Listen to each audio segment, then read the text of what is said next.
British Expeditionary Forces during the Dunkirk period. Yeah.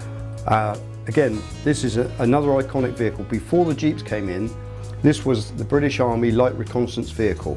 It's actually one of the only sidecar units we ever made with a sidecar wheel drive.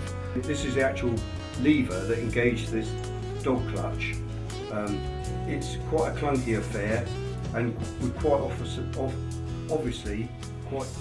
often necessitate one of the crew picking up the wheel to get it to turn, to get the dog clutch to engage. Once it's engaged, then you've got the effect of two-wheel drive on a motorcycle outfit.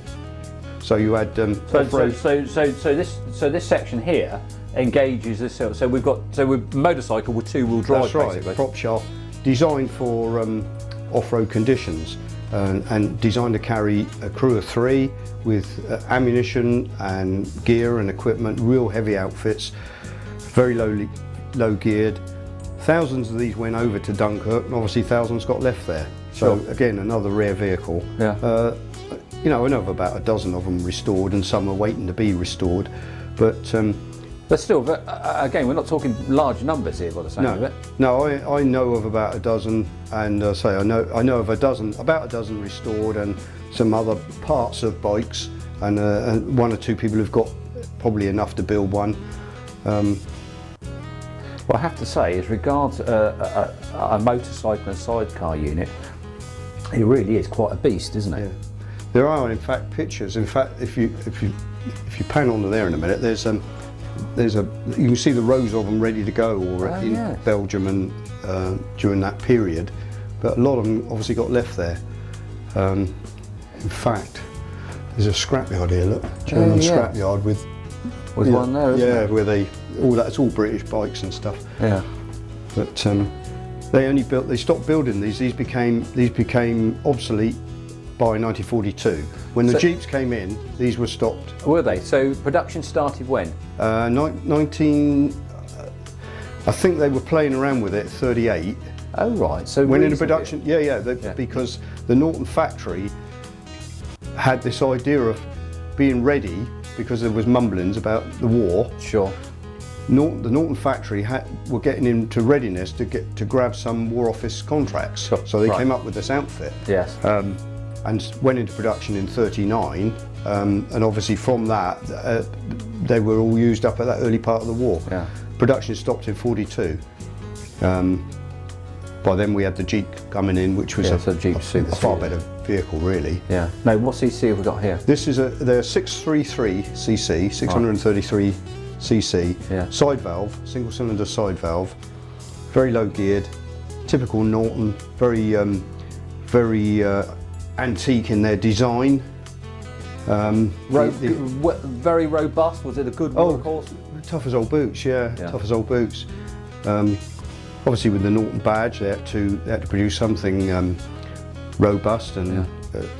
It's just everything you look about it, even through this mechanism, the front mud guard there with the side shields on it. Well, they were designed with off-road capabilities, so.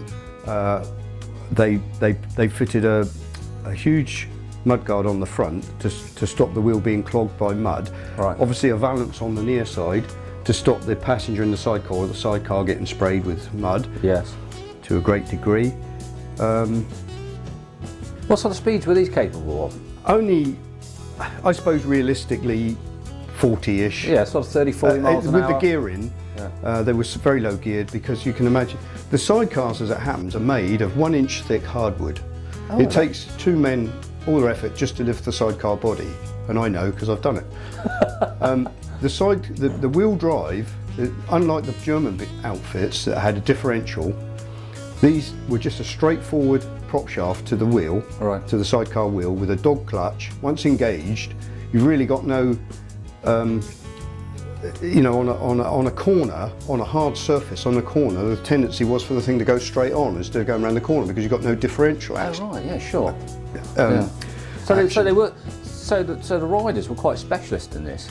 Well, the sidecar wheel drive was really only engaged once you got into sand or soft ground. Okay. So you would. soon as they got on some tarmac, they'd knock it off and away they'd go. And for that reason, because it was considered dangerous, any of these left over at the end of hostilities and sold off into the civilian market, Right. the army, part of their directive was to torch off all the prop shaft assemblies. Oh, so really?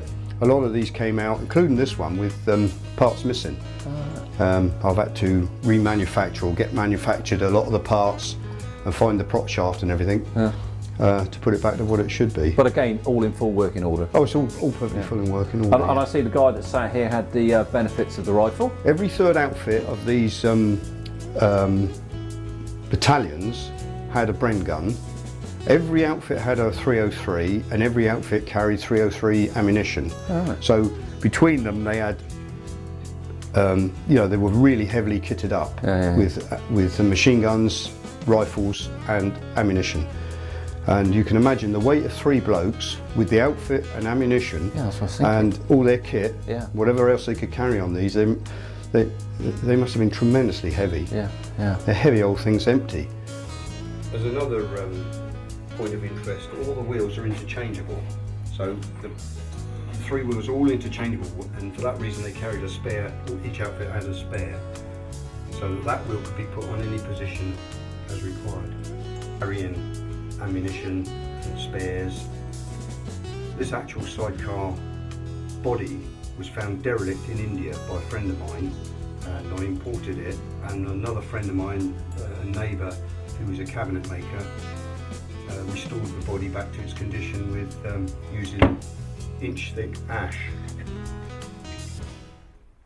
Yeah, very nice, very nice indeed. Yeah, that's a super story going from the truck on through to the.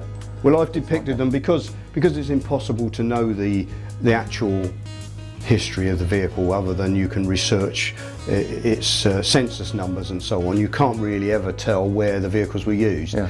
So you use some artistic license to put the vehicles into the context that they might have been used in, which is all I've done. Yeah, but definitely a Dunkirk vehicle and definitely a Dunkirk vehicle. That's right. Yeah. Well, that's lovely.